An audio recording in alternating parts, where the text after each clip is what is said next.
پاکستان سے یہاں تک پہنچتے ہیں اس سے پتہ چلتا ہے کہ آج کل نوجوانوں کو بہت اپدیش دیتے ہیں، پریچ کرتے ہیں کیسے فیملی ویلیوز پر دھیان دینا چاہیے. یہ بات صحیح ہے؟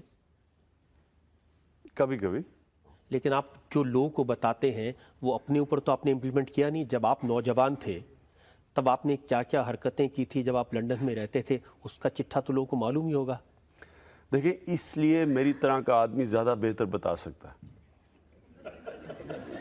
کیونکہ جس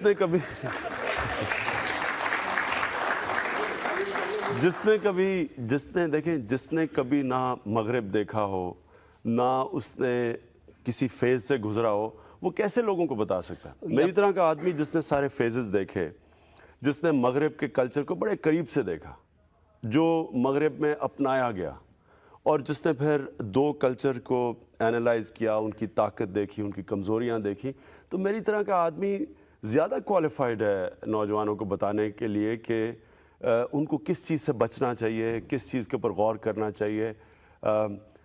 ایک بندروں کی طرح کسی اور کلچر کو کاپی نہیں کرنا چاہیے. تو یہ میرے سے میں سمجھتا ہوں نوجوان زیادہ سنیں گے بجائے اس کے جس کو پتہ ہی نہیں مغرب. لیکن آپ کو بھی بتایا تھا جب آپ لنڈن جا رہے تھے 20 سال کی عمر میں، تو آپ کی ماں نے آپ کو کہا تھا کہ بیٹا یہ جو گوری میم ہے ان سے دور رہنا.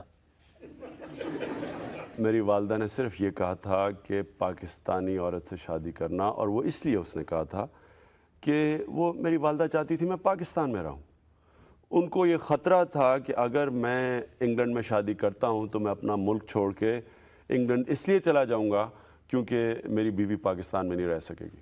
لیکن ہوا یہ کہ ہر روز آپ کا جو گھر ہے وہ ڈسکوتھیک بن گیا تھا، ایک طرح کا لیونگ روم. وہیں رہتے تھے، جو ٹی شرٹ پہنتے تھے اس پر لکھا ہوتا تھا big boys play at night. میرا کبھی بھی میرا لیونگ روم ڈسکوٹیک کبھی بھی نہیں بنا. اور big boys play at night کی ٹی شرٹ وہ اصل میں ہم ان دنوں میں ورلڈ سیریز کرکٹ کھیلتے تھے کیری پیکر کی آسٹریلیا میں، وہ ہمیں سب کو انہوں نے وہ نائٹ کرکٹ کو پروموٹ کرنے کے لیے انہوں نے ٹی شرٹس دی. لیکن بہت ساری ایسی حرکتیں تھی جو ٹی شرٹ پر لکھی نہیں ہوتی تھی.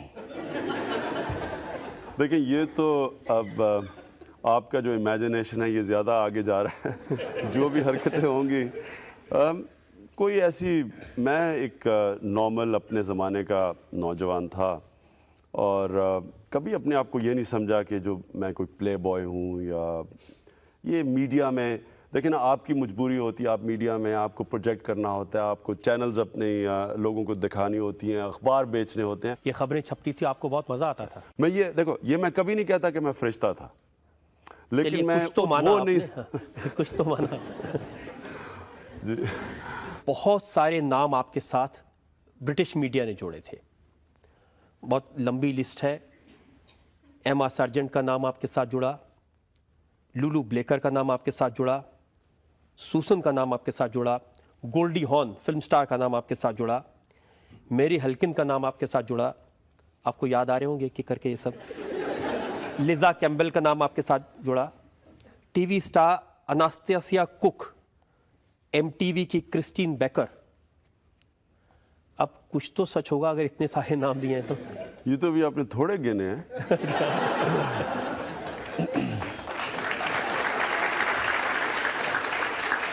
اور یہ وہ نام ہیں جن کو کسی کو بھی میں جانتا تھا، وہ آپ نے سارے نام ڈال دیے. میں اس لیے کہا اس سے زیادہ لوگوں کو میں جانتا تھا. اور اسی بنا پر جو کرنل نسیم ہیں پاکستان کرکٹ کنٹرول بورڈ کے، انہوں نے کہا کہ ہر شام ان کی ایک نئی لڑکی کے ساتھ گزرتی تھی عمران کی.